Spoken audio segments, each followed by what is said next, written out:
Son, peace is zeroing in. You are the peacemaker. Supreme Master Ching Hai's reply, God is. True conversation. True photograph, enlarged only, for easy to see image. But have you ever seen the sun with the rectangular rainbow around it?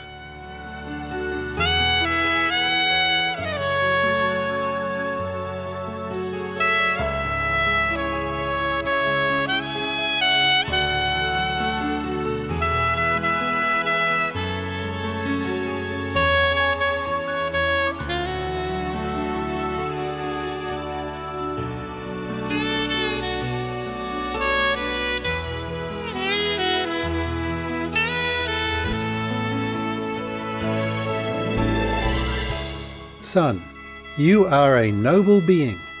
Supreme Master Ching Hai's reply, thank you, it's God's gift. True conversation. No touched up photograph, presented as is here, enlarged only for clear image. Notice the white spots around the sun. That's some words from the graphic language of the sun beings. All appearances and words from the sun up to now are from the King of Sun. We feel very honored. Thank you, sir.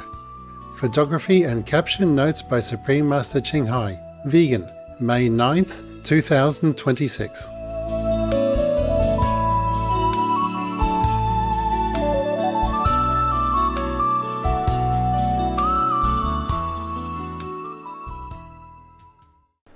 Okay, look here. You know about Shiva? Any one of you hear about Shiva? Yes. Yes? Can you talk louder? Yes. I cannot hear anything. What did you say? Yes. What? Yes. Okay. Yeah, exercise your lungs. Yeah? All right. It's pretty cold here today. That is the fact. Huh? And I hope you survive. You don't have hat? Hat? You don't need? Tough guy, huh? No, you don't have to take the hat off to listen to me. You listen with your ears only. Okay, now we have some hearing problem. Can you hear me? Yeah? Yes. I can't hear myself. I can, of course. We heard of Shiva, huh? The god of destruction of India. Oh, by the way, there was an Indian man last night. Where is he right now? No, not you, the other one with bear. Why didn't he come up? You rather sit there? You prefer the Asian company? Yeah, you don't understand English, you do, huh? Come over here, brother. You don't have sleeping bag? No need take shoes off. We're not in India temple here. Take your shoes. Oh my God. Okay. You have your sleeping bag? You're warm enough like that? And your seat? Your cushion? You all right? Okay. The Indian people, they used to sit in anywhere, no problem. Okay, now, we heard of Shiva, the god of destruction of India, huh? I think it's a great misunderstanding of Shiva. He wasn't the god of destruction, according to what I read, yeah? What I know. He might destroy the negativities of people, yeah? He might destroy all the ugliness which sometimes accumulates within ourselves, yeah? And within him at that time, perhaps, but not to destroy any beautiful things on this planet. He's not the destroyer of goodness, virtues, and beauty, yeah? He's a destroyer of all that is undesirable, to clear the planet. Mind you, all the gods have tried very hard since ancient times, but our planet is still like this. Except for Hsihu, I don't see anywhere more beautiful. So, I hope you know, yeah? Spread love and not garbage. And the poor old woman have to clean up after everybody all the time. Yeah, we have enough garbage to clear off, to clear away, What would you come in and cakes and candies and vegetables and noodles and all these wraps, of these have to be cleared up, and I seem to never have enough space here in this center. They always spread around. It's terrible. And it makes me very tired when I'm dragged down into the physical existence of garbage. It's very difficult for me to climb up again and to talk about things that are more noble, and purifying and more loving. That's why I hate garbage. And that's why I try to keep clearing them all the time. But sometimes, human nature, very, very difficult to cleanse. And that's what makes all the masters run into the Himalayas. Not the devils chase them, just the garbage of humankind. So you see how strong it is, the garbage?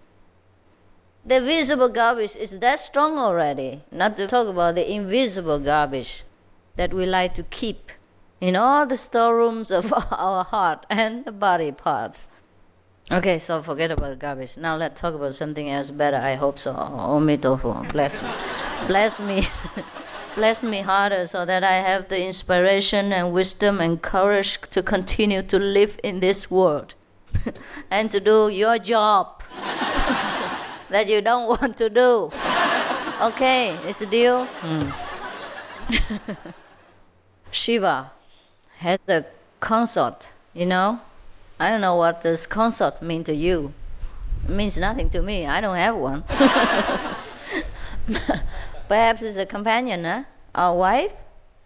No, it's not a wife, huh? Is it a wife? Girlfriend. Girlfriend. So he had one. Her name was Devi. Devi means goddess, no? Is that right? In India? Oh, yeah. In India, they have beautiful names. Maybe that's what we should learn. All their names are holy. Devi, Deva, Purusha, Krishna, Lakshmanjula, and what else? Huh? Parvati. Shiva's wife was Parvati. Parvati. Shiva's wife was Parvati. His wife? Wife's name was Parvati. Parvati. Oh, Parvati, but he named her Devi, right? Living in the mountain. Parvati means mountain. Yeah. But he named her Devi. Perhaps the title, huh? Perhaps that's the way they address each other. Yeah, sometimes he addressed her Devi and Lotus Eye and Loving One and Sweet Princess. My God, the way he spoke to her, I would like to marry him. Too bad he's already gone. In the language of such sweetness and heavenly blessing that I think we should all learn to speak with each other. The way Shiva spoke to his girlfriend or wife, it is really incredible. Such language today we hardly hear. Yes, so beautiful. He always called her all the best names that you can think of and spoke to her in such a sweet and gentle voice. Well, I imagine it was a gentle voice. Yeah, if he called her sweet princess, Lotus Eye One, he cannot say, sweet princess. So it must have been very gentle, romantic, and kind. That is the way each husband should speak to his beloved. Yeah. Well, it takes a long way to learn. Now, we see Shiva is supposed to be the god of destruction, but it's not so. As I told you many times already, we have a lot of prejudice against something that is new. Shiva, perhaps he was a very liberal, spiritual leader of his time, too advanced for the people of his own generation to understand, and too liberal for the conservative Indians to bear. So they call him the god of destruction, perhaps. Many bad names have also been unfortunately addressed to the god Shiva. So today, in the most reverent mood and respectful heart, I'm going to tell you the way Shiva taught his disciples so that we clear the bad names for him forever. And then we will learn in the future again to respect and to try to understand whatever gurus try to teach us. Whether it is good, then we will keep it. And if it's bad, then at least we learn something that we're not to do it. Okay? Not to do the way he does. And in my understanding, Shiva was teaching goodness, kindness, and beauty. Yeah. So later we will prove it. Okay? By some of the proof that I have searched for you, and try to make it as understandable as possible in the ordinary language. I cannot express them as beautiful, as romantic, and as sweet as the way Shiva did to his wife or his consort, but I try as best as I can to make you understand the teaching of the great master. Yeah? Now, one time in a great assembly, like this perhaps, his wife, his consort, the great Devi, Mataji, and what else? Supreme Matress, matriarch of the house, asked Shiva about spiritual practice. She herself has been greatly enlightened, and more or less as enlightened as Shiva himself. But for the sake of other people who have not been wise enough to even ask a meaningful question, so that the master can be inspired or can have the opportunity to teach them the truth, the highest, noblest ideal. So his wife had to ask the question for their sake. Not that she did not understand. Being with him all her life, she must have understood. So now, she asked him first, "O Shiva, what is our true identity? What is this wonderful universe? What makes the karma? What constitutes the karma? Who is in the center of the universal revolving wheel? What is this life beyond form? How many can understand the truth fully, above space and time, above names and definitions?" Wow, it's cool. So please explain, so let my doubts be cleared. What she meant was the doubt of other people, right? I want you to understand that Devi Parvati at that time was absolutely enlightened, just like her husband. Well, if we read their stories, we know, because just like the story of Kabir's wife, you remember? Yes, they were both enlightened saints. But as a true Hindu wife and goddess, she would never in a dream put her foot in front of her husband and let people know how great she is. It is enough that he is enlightened and is a teacher. She doesn't care to be the second one or the equal one. All the Hindu wives never in a dream do such things. Yes, they are very humble. They always stay behind and do whatever the husband told them to do. That's why, since ancient times, we have so few women masters. Because, as you know, most of the sacred literature of practicing spiritually is well preserved and revered in India. And many of the great masters came from India. And many of the great masters came from different lands, but have their root of spirituality from India.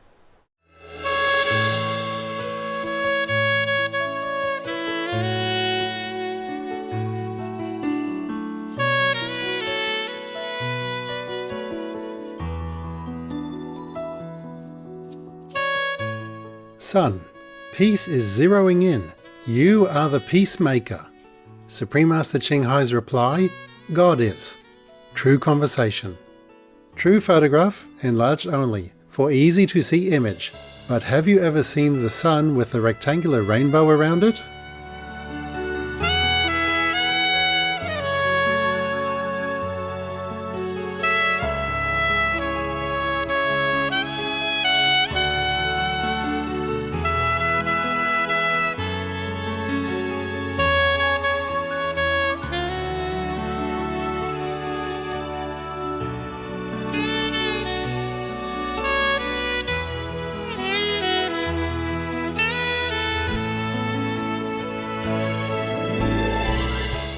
Son, you are a noble being.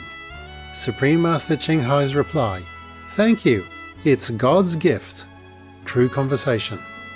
No touched up photograph, presented as is here, enlarged only for clear image. Notice the white spots around the sun. That's some words from the graphic language of the sun beings. All appearances and words from the sun up to now are from the King of Sun. We feel very honored. Thank you, sir. Photography and caption notes by Supreme Master Ching Hai. Vegan, May 9th, 2026.